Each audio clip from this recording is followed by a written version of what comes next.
네, 안녕하십니까. 중공이 홍보 차원에서 스스로 자화자찬하며 반복해서 환기시키고 강조하는 사건 이야기가 있습니다. 1970년대 후반 이후 사회주의 진영 국가 간에 두 가지 중대한 사건이 발생했습니다. 하나는 1978년 중국의 개혁개방 선언이고, 또 하나는 그로부터 11년 후인 1989년 베를린 장벽이 붕괴되면서 시작된 소련과 동구권 사회주의 국가들의 공산당 정권 몰락 사건입니다.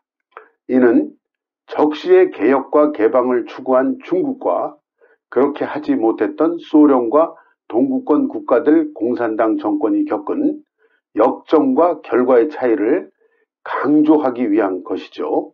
결과가 극적으로 대조되는 이 두 개의 사례가 상징하는 역사의 교훈을 되새겨야 한다고 강조하고 있는 것입니다. 자화자찬 의도가 농후하긴 하죠. 중공이 개혁개방을 공식 선언한 것은 1978년 12월에 개최된 중공 11기 3중 전회 중국 공산당 제11기 중앙위원회 제3차 전체 회의에서였습니다. 이 회의는 베이징시 시장안가에 위치하고 있는 징시 빈관 3층 제1회의실에서 개최되었고, 회의 참석자는 중공 중앙위원 169명, 후보 중앙위원 112명, 그리고 9명의 옵서버 10석 리씨가 참석했습니다. 이 11기 3중전의 개최 한 달여 전에 중앙공작회의가 개최되었습니다. 그러나 개혁 과제들 간의 공감대와 합의점 도달이 쉽지 않았죠. 그래서 회의는 연장에 연장을 거듭하면서 각종 관점과 주장들 간에 열띤 토론이 진행되면서 36일간이나 개최되었습니다. 중공 역사상 가장 길게 개최된 중앙공작회의로 기록되고 있습니다. 중공 11기 3중전에서 개혁 개방을 선언할 수 있었던 것은 마오쩌둥이 죽은 이후에 중앙군사위원회 등 군부 실권을 장악하고 있던 혁명 1세대 원로그룹이 우선은 마오쩌둥의 후계 세력인 화거펑과 왕동싱 중심의 범시파와 연합해서 4인방을 제압했고, 이어서 진리표준 논쟁을 통한 사상투쟁을 진행하면서 화거펑 세력과의 권력투쟁에서도 승리했기 때문에 가능했습니다. 당시 혁명 1세대 군부 원로그룹의 중심 인물은 예제닝이었고, 그리고 후 야오방과 덩 샤오핑이었습니다. 이들을 실천파 또는 개혁파라고도 부르죠. 그 후에 덩 샤오핑과 후 야오방을 중심으로 실사구시를 강조하는 대내 개혁과 대외 개방 전략을 본격적으로 추진합니다. 11기 3중전의 폐막식에서 덩 샤오핑이 총결 보고를 합니다. 그 제목은 사상해방, 실사구시, 시시초시, 일치단결의 앞을 보자,团结一致向前看. 현재 당면한 가장 큰 정치는 바로 경제를 끌어올리는 것이다. 덩 샤오핑의 이 말을 듣고 회의 참석자 모두가 일어나서 열렬하게 기립박수를 쳤다고 합니다.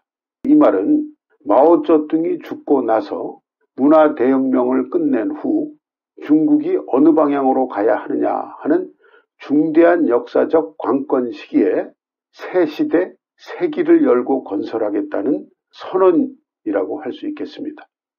회의 참석자들은 최고 실력자 덩 샤오핑이 가장 큰 정치 문제가 경제 발전이라 하는 말을 듣고 이제 정말로 지긋지긋했던 정치 동란 시대가 끝나고 정상적이고 새로운 시대가 열릴 수 있다는 희망을 실감하면서 감격해 했던 것이죠. 마오쩌둥 독재 치하에서 당했던 정치 동란 속에서 억제하고 참고 있었던 고뇌, 불안감, 회환 등이 희망으로 변하면서 폭발, 분출했다고 할 수 있겠습니다. 덩샤오핑의 총결 보고가 11기 3중전회의 주재 보고였고 이미 앞서 개최한 36일간의 중앙공작회의에서 충분히 준비를 했으므로 이 회의는 5일간 개최되고 폐막됩니다. 여기서 주목되는 점은 중공의 개혁개방 선언을 신민주주의 단계로 다시 회귀한 것이라 볼 수 있는가? 중화인민공화국 출범 준비를 하던 시기에 류샤오치가 제안하고 마오쩌둥도 동의한 신민주주의 단계, 즉 자본주의와 시장경제를 경험해보지 못한 중국이 직접 사회주의 개조 단계로 진입하기 전에 거쳐야 할 과도기 노선으로 상정했던 신민주주의 단계에 다시 복귀한 것 아닌가? 저는 개인적 견해로 그렇다고 보고 있습니다. 1980년대 초기에 사회주의 초급 단계, 중국 특색의 사회주의라고도 불린 개혁개방 정책은 중공 정권 출범 초기에 추진하다 폐기되었던 신민주주의 단계를 20여 년 만에 다시 불러들이고 회귀한 것이라 볼 수 있습니다. 중공 내부 문건에서도 다음과 같이 평가하고 있습니다. 11기 3중전회까지 와서야 1957년 반우파 투쟁으로 인하여 중단된 과제였던 당의 업무 중점 이전 문제를 비로소 해결했고 당의 정치 노선상의 혼란을 근본적으로 바로잡을 수 있었다. 즉 마오쩌둥의 자의적이고 관념적이고 낭만적인 정치운동 관점에 기인한 정치, 경제, 업무상의 오류를 바로잡을 수 있었다는 뜻이죠. 3중전회가 폐막된 그 다음 날, 그러니까 1978년 12월 23일입니다. 저녁 8시에 신화사 등 매체를 통해서 중국 전국과 세계로 회의 결과가 공표됩니다. 중요한 구절은 당의 공작 중점은 1979년부터 사회주의 현대화 건설로 이전해야 한다 하는 구절이 들어가 있죠. 덩샤오핑은 11기 3중전의 폐막 후 2달 후에 이렇게 말을 합니다. 이번 3중전에는 당의 마르크스주의 사상 노선을 확립했다. 실사구시, 모든 걸 실제에서 출발하고 이론은 실제와 연결하고 실천만이 진리를 검증하는 유일한 표준임을 견지해야 한다. 11기 3중전의 준비 경과를 간단히 살펴보면 1978년 7월부터 9월까지 국무원 이론회의를 개최하고 경제관리체제 개혁 문제를 제출하고 토론합니다. 30년간의 경제건설 교훈을 기초로 국외의 성공 경험과 4개 현대화 건설의 속도 문제, 그리고 가치규율의 정확한 운용, 경제체제 개혁, 노동에 따른 분배 등의 문제에 대해서 심도 있게 검토합니다. 당시 중공중앙위원회 부주석 리센이에는 회의 결과를 다음과 같이 총결했습니다. 과거 20년간 수차례 경제체제 개혁을 시도했으나 대부분 행정권력을 이전한다면서 이양했다가 걷어들였다가 다시 이양하는 식으로만 되풀이했고 그 결과가 경제발전 기대에 부합하지 못했다. 따라서 이번에 추진하는 개혁은 필히 구태의연한 행정방식의 틀을 벗어나서 경제수단과 경제조직이 역할을 발휘하게 해야 하며 수공업식, 소농경제식, 심지어는 봉건 아문식 관리 방법을 바꾸고 전문화 계약제를 시행 발전시키고 노동에 따른 분배와 경제규율에 따르고 현대화된 관리 방식으로 경제를 관리해야 한다. 이어서 전국 계획회의가 개최됩니다. 1978년 9월 6일부터 11월 3일까지 약 2달간 개최되었는데 회의에 참가한 각 성 직할시 자치구의 대표들이 경제체제 관리 개혁 문제에 관해 토론하고 3개 전변, 쌍거전변을 시행하자는 서면 의견을 제출합니다. 주요 내용은 첫째, 위로부터 아래까지 모든 주의력을 생산투쟁과 기술혁명 쪽으로 돌려야 한다. 정치투쟁이 아닌 생산투쟁과 기술혁명을 강조했죠. 둘째, 관료주의적 관리제도와 관리 방법을 경제규율에 따라 처리하고 민주화 집중이 양호하게 결합된 과학관리궤도에 진입시켜야 한다. 셋째, 외국의 선진기술을 적극 도입하고 외국 자금을 이용하고 과감하게 국제시장에 진입토록 해야 한다. 이 3개 전변, 쌍거전변 사상이 중공 11기 3중 전회에 제출된 1979년, 1980년 경제계획의 안배 초안의 내용에 포함됩니다. 또한 이 회의에서 인민공사 생산대, 즉 4대가 공상기업을 발전시킬 수 있도록 인식을 바꿔야 한다는 방침을 정하고 국가는 세금의 감면이나 면제 등의 정책 실시를 통해서 4대 기업의 발전을 지원해야 한다는 건의가 제출됩니다. 이 같은 정책 기조가 이후에 진행된 농민의 호별 도급 생산 그리고 향진기업의 발전을 추진하기 위한 정책 기초와 환경을 제공하게 됩니다. 중공 11기 3중 전에는 개혁, 개방, 활성화 방침 그리고 개혁의 원칙과 방향을 확정 제시했고 이후 중국에서 가장 빈번하게 등장하는 정치 용어가 됩니다. 11기 3중 전회에서는 농업 발전에 관한 주요 시책도 제출되었습니다. 주요 내용은 인민공사 각급 조직은 필히 노동에 따른 분배라는 사회주의 원칙을 진지하게 집행하고 노동의 양과 질을 계산해 보수를 정하고 평균주의를 극복한다. 인민공사 사원의 자유지, 가정 간의 거래와 집합시장 거래는 사회주의 경제에 필요한 보충 부분이므로 누구도 함부로 간섭할 수 없다. 그리고 엄격한 생산 책임제를 건립한다. 조별 도급 노동, 바오공 다오주, 그리고 생산 연계 보수 계산 등을 시행할 수 있다. 그런데 여기서 주목되는 점은 이제까지 10여 년간 반복하면서 강조해오던 농업은 따자에서 배우자란 구호가 삭제됩니다. 따자이란 산시성 시양현 농촌 촌생산대, 인민공사 생산대이죠.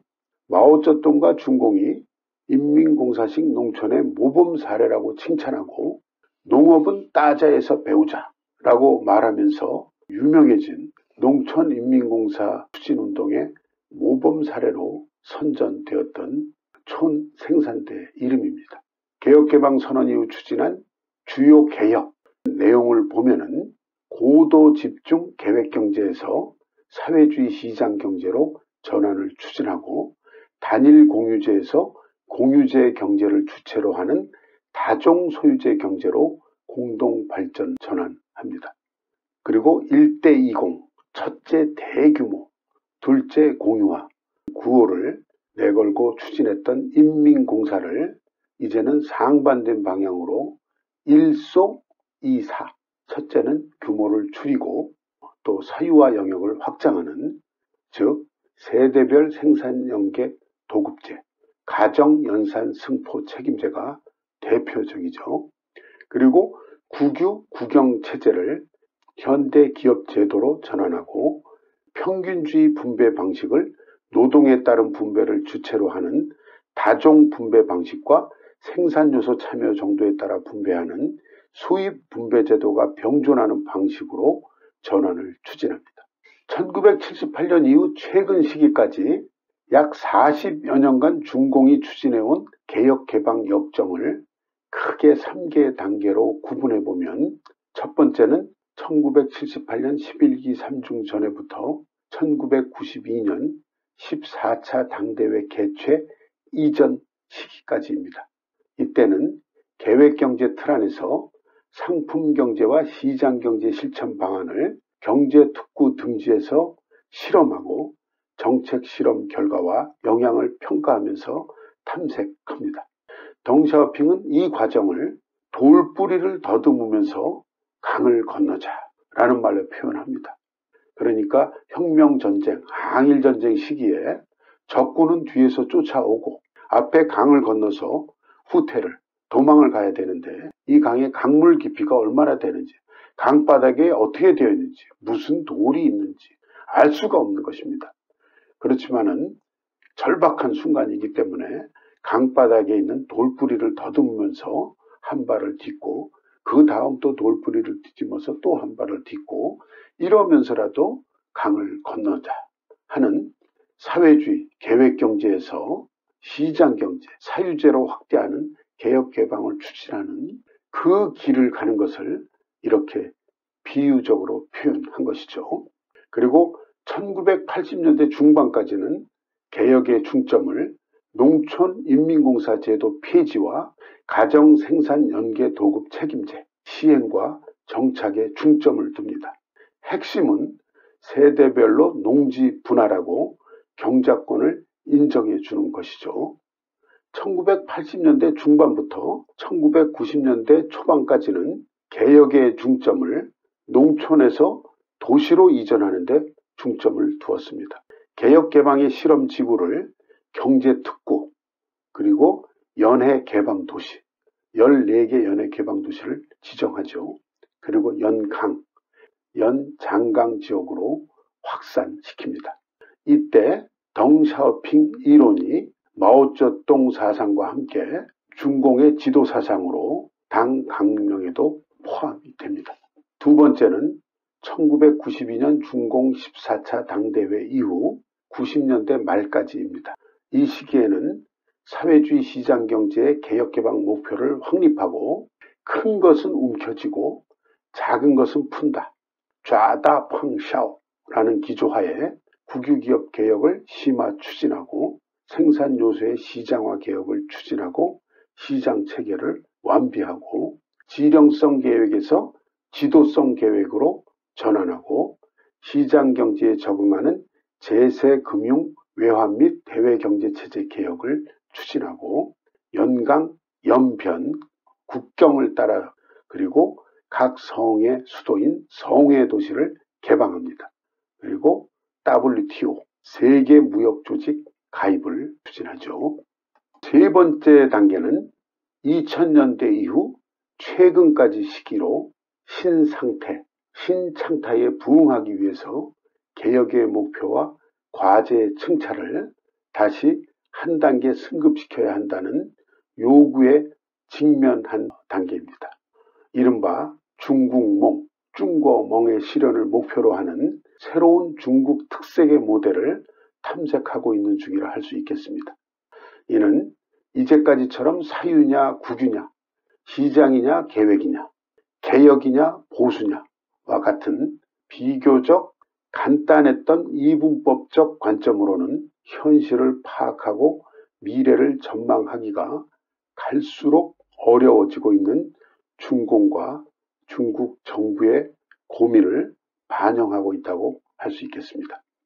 마지막으로 개혁개방 30년간 유행한 10대 유행어에 대해서 간단하게 소개해 드리겠습니다.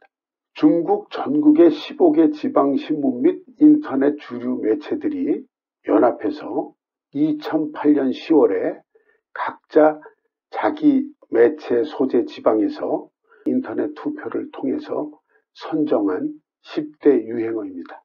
이것을 2008년 12월 13일에 각 해당 지방 매체에서 보도했습니다. 이 당시에 제가 중국 항저우 절강대학에 근무하고 있을 때였으므로 그때 항저우의 지방신문에 보도된 내용을 정리한 것입니다. 첫째가 샤하이, 바다로 뛰어든다는 것이죠. 그러니까 개혁 개방이 심화되고 시장경제가 발전하면서 수많은 정부기관, 국유기업 및 사업단위의 간부들이 보다 좋은 조건과 기회를 찾아서 상업의 바다에 뛰어들어 창업을 하거나 외국 기업 등으로 자리를 옮기면서 유행된 말입니다. 그리고 샤강은 정리해고 정도로 번역할 수 있겠습니다. 즉 국유기업 개혁과 산업구조 조정 과정 중에 샤강, 즉 정리해고된 인원이 각 분야 부문에 걸쳐 약 3천만 명에 달하면서 유행한 말입니다. 다음에 농민고, 이 말은 현재까지도 중요한 사회 정치적 문제를 내포하고 있는 유행어죠. 농민과 노동자를 뜻하는 공인, 공론. 그래서 농민, 노동자라는 용어의 뜻부터가 조금 심상치 않습니다. 이 농민공은 1978년 농촌개혁 이후에 농촌의 잉여 노동력이 발생해서 농민이 향진기업에 유입되기 시작했고 1984년 이후에는 농민이 도시에 가서 일하고 도시에 거주하는 게 국무업 문건으로 허용됩니다. 단 농촌호구, 도시호구 제도는 그대로 유지한 채로 도시에서 필요한 노동력을 농촌에서 조달하기 위한 정책적 의도가 있었다고 읽혀질 수 있는 거죠.